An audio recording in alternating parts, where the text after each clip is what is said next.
naka 15 days na po ako. Naramdaman ko na po ang kalakasan ng katawan ko. Kaya sabi ko, Amen. praise the Lord. Ako po talaga, Praise God. hindi po ako pinababayaan ng Panginoon. Kahit nga po, Yes. dati po, sabi nga ng mga kasama ko, si sister sabi sa akin, ang bulsa may sakit, cancer daw po sa bulsa. Dati po noon, hindi naman po sa pag-aano, malakas ang hanap buhay ng asawa ko. Yes. Kumaano po ako ng pera, mababa na po ang 3,000 sa isang araw lang po yun, na itatabi ko. Pero po parang dumadaan lang po sa palad ko kasi kulang pa po ako noon sa paniniwala sa Panginoon. Nagsisimba naman po ako, pero iba ang nasa isip ko noon, pag nasa loob ako ng simbahan, iniisip ko, paano na kayong trabaho, baka may pumasok na trabaho, wala kami doon. So ngayon, nung nandito ka na, ano nangyari dun sa... Ito po, nakita ko na po talaga ang biyaya. Yes. Hindi na po kami masyadong nag-aaway sa pera. Oh, Kahit yung po, delikado kunti na talaga lang ng ang pera pera na yan, ano? pinaakyat ng asawa ko. Opo. Nakukontento na po ako, Brad. Amen. Pati po yung, alimbawa, ito lang kita ko, 2,000, 1,500. Kontento na po, nagkakasya ko na po yun sa 1,500. Ngayon po nga, nagtataka ako, ang pamasay ko po, may 300 pesos a day. Opo. Nagtataka po ako kung saan ko po nakukuha yun. May kaunti po akong tindahan, Brad. Opo. Pag uwi ko, may binta naman, sabi ko, pag kuminulang, doon po ako kumukuha. Parang marami pa akong pautang sa tindahan. Pero Amen. pamili pa po ako ng laman sa tindahan. Kaya doon po, nagtataka na po ako. Talagang nasa akin po si Lord. Hindi niya po kami Amen. pinapabayaan. Okay. So si Lord ay ngayon ay pirmihang nananahan na sa inyo.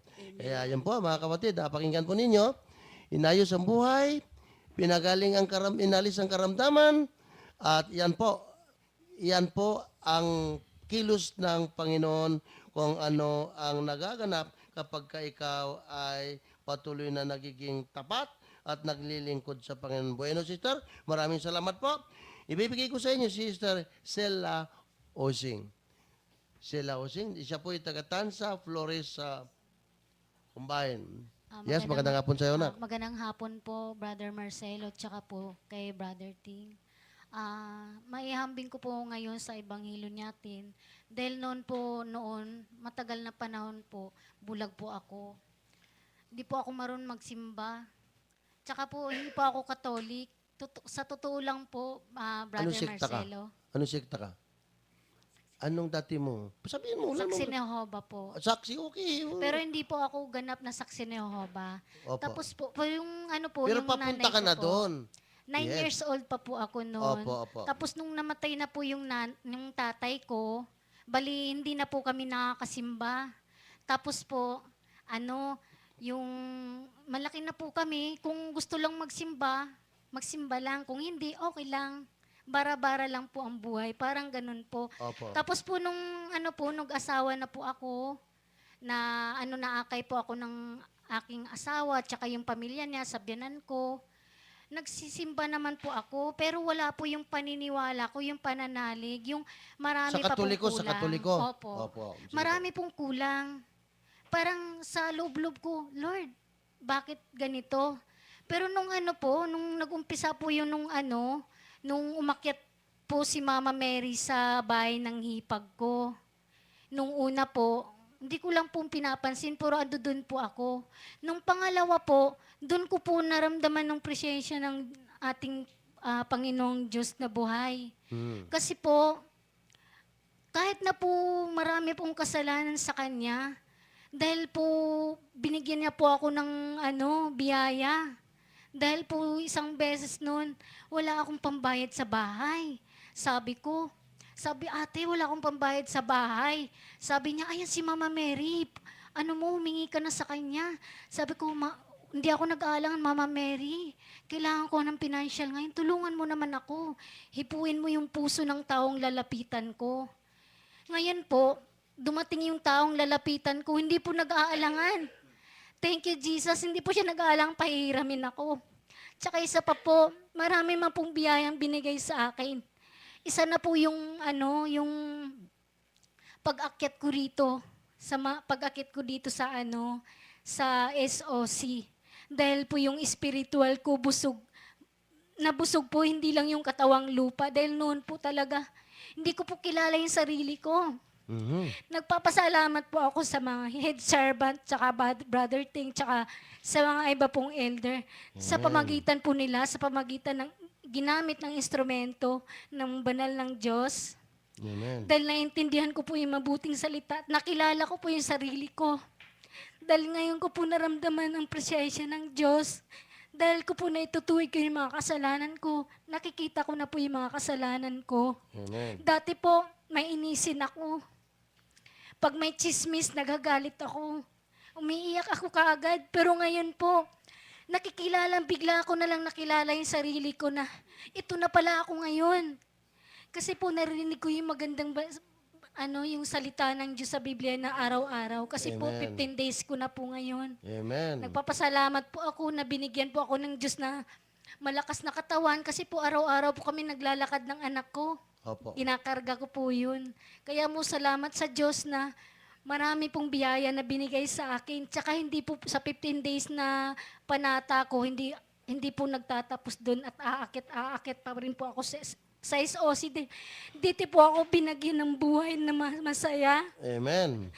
Tsaka po, nakikita ko na yung mga kasalanan ko, yung mga nagawa ko noon. Lahat-lahat po, yung mga nagawa ko noon. Kaya nakikita ko na, kaya natatakot na rin ako na balikan yun. Kaya lagi akong nananalangin na, sana, Lord, palakasin mo yung pananampalataya ko tsaka pananalig ko, Lord. Kasi nakikita ko, naramdaman ko na yung presensya mo. Huwag mo akong hayang maano ng Satanas. Okay, so sister, thank you, no? Delikado yung hindi mo kilala sarili mo. Totoo po yun. Mabutit nakilala mo sarili mo. Alam mo ba, pag hindi mo kilala sarili mo, pati Diyos na lumikha sa'yo, hindi mo rin kilala. Yan ang delikado dun.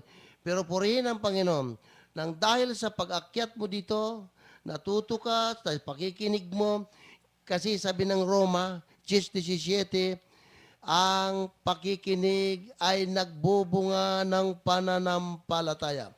Kaya kung sa tuwi-tuwi na nakikinig ka, tuwing linggo nakikinig ka, lalong umaangat, lalong tumataas ang antas ng iyong pananampalataya.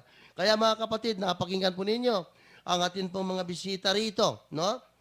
Itong huling nagsalita, isipin ninyo, ibang sekta siya.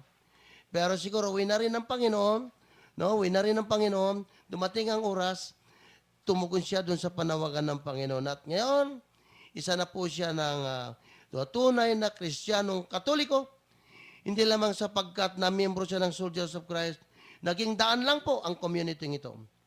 Naging daan lang, naging instrumento lang ng Panginoon para ang mga hindi pa maayos ang pamumuhay, iayos. Kaya isa na po ang naging kasangkapan ng Diyos, ginamit ng Diyos ang atin pong head servant. Kaya po, yan po si Brother Ting ngayon, wala po siyang katigil-tigil, araw-araw po yan. Kasi nararamdaman niya rin, nakikita niya yung bunga ng kanyang pagsasakripisyo. Kaya hindi niya maramdaman ng pagod. Ang nararamdaman niya yung biyaya ng Diyos ay buhos-buhos sa kanya. Kaya po sa lahat po ng mga nakikinig ng programang ito, mga kapatid, ang Soldiers of Christ po ay kailanman hindi po ni nakatungtong ng pagiging kulto kung sino man nagbibigay ng akusasyon. Kapatid, ang atin pong head servant talagang sinikap niya, pilitin, hanapin talaga at itatag ang community ito sapagkat siya po ang inatasan ng ating Diyos na buhay. At ngayon na may itatag niya, kaya ito nga po ang dahilan kung bakit hindi po tayo pwede magsimba doon sa ating simbahan dito. Malapit lang dito. Diyan lang, oh. Diyan lang. Para sabihin ko sa inyo, yung isang shoulder lang, hindi po magkakasya sa simbahan. At alam po yan ng ating buting bishop. Yun lang shoulder na yun, hindi magkakasya. Hanggang ngayon, meron na po tayo sa 3rd floor, mga kapatid. So, anong ginagawa natin? Ang ginagawa natin, tumatawag na lang tayo mga pare, bishop, o obispo, ang atin pong, binabati ko nga pala, ang atin pong Bishop Ted Bacani, ang ating spiritual director. Kaya po, dito na lang. Lalo pa yan, pag revival, mga kapatid, maniwala kayo. Maniwala kayo, wala na maupuan. Ngayon, kung may dala-dala kang upuan, saan mo pa ilalatag? Wala ka ng paglalatagan. Puro tao na lang yan. Kaya yan po ang nararamdaman ng ating head servant nagbunga po yung kanyang sakripisyo, pag-akay ng mga kaluluwa. Dati po yung kursilista, si Brother Ting. Dating kursilyista yan. Pero hindi siya nanatili dun sa kursilyo, kung hindi, mas in-expand pa ng mabuti. Although ang kursilyo at ang charismatic, tawag dito, hindi po yan mandated, kundi po yan movement. Movement po yan. So yan po ang naging bunga. Okay, sister? Ano masasabi mo pa? Pwede po bati, Brad. Binabati ko pala si Sister. Sis, pasensya na po, hindi na po kita na-text. Sister Juicy Amago. Binabati ko rin yung bagong kasal. Best wishes sa inyo. Sana mapanatili yung pagsasama nyo na ang puso nyo nasa Panginoon na ngayon, na lalo na nasa SOC na kayo. Binabati ko kayo, best wishes po. Amen. So, maraming salamat sa iyo, sister. Malaking kwan po yan, malaking biyaya po yan na tatanggapin nyo sapagkat hindi lang nagmiyembro kayo rito, hindi lang kaanib kayo ng Soldiers of Christ, kung hindi, nag-akay pa kayo at hindi lang nag-akay kayo, kayo rin ang naging daan upang yang naakay ninyo ay makasal, magsasamang legal. Kita nyo, malaking biyaya po yan, mga kapatid. Kaya nga po, yan, second batch na po yan. Sa palagay ko, meron pang third batch yan. Baka kung may alam kayong hindi pa kasal, ngayon pa lang, umpisa na ninyo medyo pagpapaliwanagan. And then, dali ninyo kay Sister Early Arcadio, siya po ang lumalakad yan para makipag-coordinate kay Father Adrian Magnait. At salamat naman at mayroong isang pare na tinulungan po tayo. Hindi po biro-biro ang gumanap po dyan. Kaya si Sister Early, isa na rin siya, pagod na pagod din. At ano naman sa'yo, sister? Ano naman ang maiiwan na mo mensahe? Mayroon pa po ako idadagdag, Brother Marcelo. Sige Kasi po, ano ko po ngayon, pang 3 years ko na po ngayon. Eh sa loob ng 3 years po, marami na po akong biyayang natanggap. Una po sa aking anak, kasi noon po, taon 2010, ano po siya, pag nag-a-apply ng trabaho, laging ano lang po, finish contract. Nung ano na po ako dito sa gawain, yun, ano po, tuloy-tuloy na po ang trabaho ng anak ko. Naging Panay na lang permanente po. na siya. Opo. Regular na. Renewal na lang po ng kontrata. Opo. Nagpapasalamat po ako kay Lord Jesus at ginabayan niyo po niya ang aking anak. Amen. At ang ipagpupuri ko pa po, hindi po namin inaasahan na magkakaroon kami ng magandang bahay, tapos magandang, may sasakyan. Yan po, na ano ko po, kiniklabutan. Amen. Ano po namin to, dito lang pong 2010, ang sabi po ng kapatid ko na nasa Japan, siya po ang tumutulong sa amin. Ginawa po niyang instrumento ang aming kapatid na nasa Japan para tumulong sa amin. Opo. Ngayon po, sabi ng kapatid ko, ayusin yung bahay, paayos ko yaan. Sa loob ng ilang taon yun, hindi na paayos po yung bahay namin. Praise the Lord. Nito lang pong 2010, yung pinaayos po ng kapatid ko yung bahay. Amen. Sumunod po, praise the Lord po. Okay, sige, sister, sige ha. Bigyan naman natin dito sa isa. Para patas-patas lang kayo, level lang kayo. Mayroon ka pang 2 minutes. 2 minutes na lang, sister, ha? 2 minutes lang kasi na po ipo po tayo. Okay?